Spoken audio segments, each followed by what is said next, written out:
Hari ini kita akan menyelam lebih dalam lagi tentang kisah salah satu pahlawan nasional Indonesia yang paling tersohor, yaitu siapa lagi kalau bukan Pangeran Diponegoro. Siapkah kalian untuk berpetualang ke masa lampau dan mengenal sang singa pembela tanah Jawa?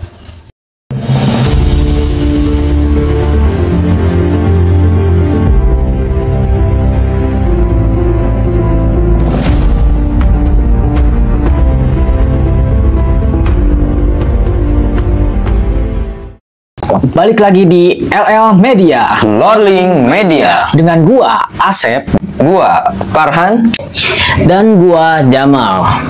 Nah, pada segmen sejarah kali ini kita bakal bahas tentang kisah salah satu pahlawan nasional yang dijuluki sang singa dari tanah Jawa. Siapa lagi kalau bukan Pangeran Diponegoro. Oke, sebelum dimulai, baiknya kalian untuk dukung kita dengan cara subscribe, like, follow, dan komen di akun semua sosial media kita. Langsung aja, tanpa basa-basi, ini dia ceritanya.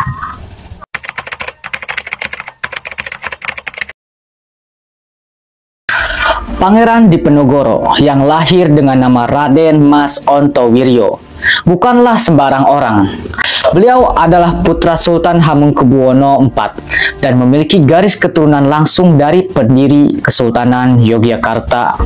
Nah, sejak kecil Pangeran Diponegoro telah menunjukkan kecerdasan dan jiwa kepemimpinan yang luar biasa. Beliau menguasai berbagai ilmu agama, budaya, dan seni pencaksilat. Jadi tak heran Pangeran Diponegoro dihormati dan disegani oleh rakyatnya. Namun, di balik kejayaannya, Pangeran Diponegoro menyimpan rasa prihatin yang sangat mendalam.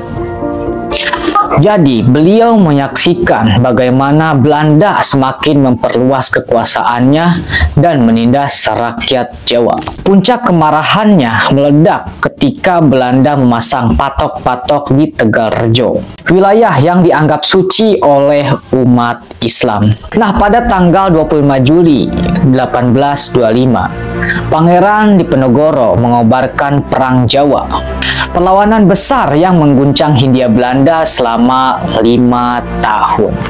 Pangeran Diponegoro bukan hanya seorang pejuang yang tangguh, tetapi juga pemimpin yang strategis dan inspiratif.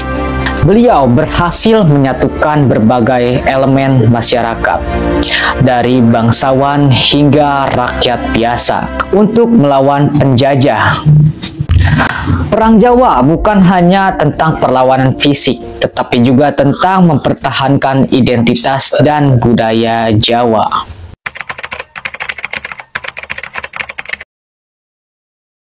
Pangeran Diponegoro, sang singa pembela tanah Jawa, tak hanya terkenal dengan keberaniannya, tetapi juga kecerdasannya dalam merancang strategi perang.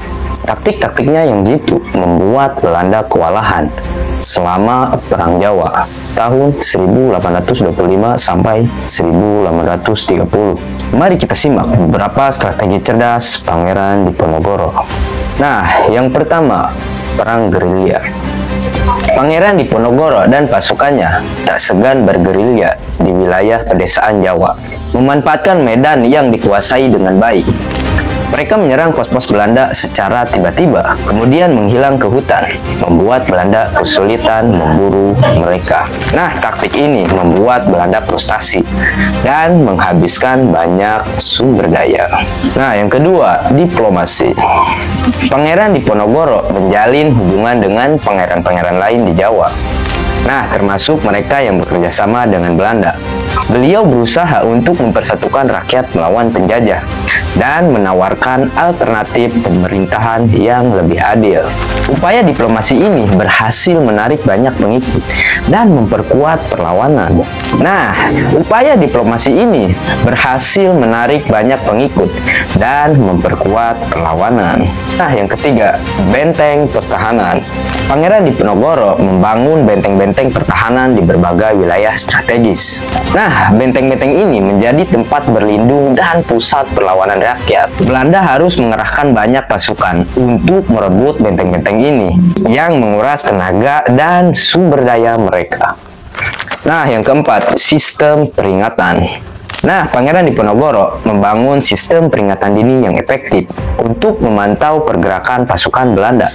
Nah, sistem ini menggunakan jaringan mata-mata dan kentongan untuk memberi tahu rakyat tentang bahaya yang akan datang.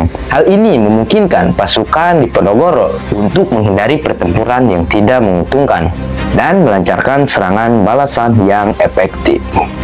Nah, yang kelima, dukungan spiritual. Pangeran Diponegoro memanfaatkan pengaruhnya sebagai pemimpin agama untuk membangkitkan semangat juang rakyat. Beliau ini menyampaikan ceramah-ceramah agama yang memotivasi rakyat untuk melawan penjajah demi mempertahankan tanah air dan agama. Nah, dukungan spiritual ini menjadi faktor penting dalam menyatukan rakyat dan membakar semangat perlawanan. Nah, meskipun Belanda akhirnya berhasil menangkap Pangeran Diponegoro dan mengasingkannya ke Sulawesi Selatan, semangat perlawanan beliau terus berkobar. Pangeran Diponegoro wafat pada tahun 1855, namun warisan perjuangannya tetap hidup hingga saat ini. Kisah Pangeran Diponegoro adalah pengingat bagi kita semua tentang pentingnya persatuan dan semangat juang untuk mempertahankan kemerdekaan. Nah, beliau telah menunjukkan bahwa dengan keberanian dan tekad yang kuat, kita dapat melawan segala bentuk penindasan dan mencapai kebebasan. Nah guys, bagaimana menurut kalian? Menarik sekali bukan kisah Pangeran Diponegoro? Jangan lupa untuk membagikan video ini kepada teman-teman kalian dan terus pelajari sejarah bangsa kita. Sampai jumpa di petualangan sejarah berikutnya. Tunggu dulu, sebelum kalian pergi, jangan lupa untuk follow akun media sosial Lordling Media untuk mendapatkan konten sejarah menarik lainnya. Like, komen, dan subscribe ya.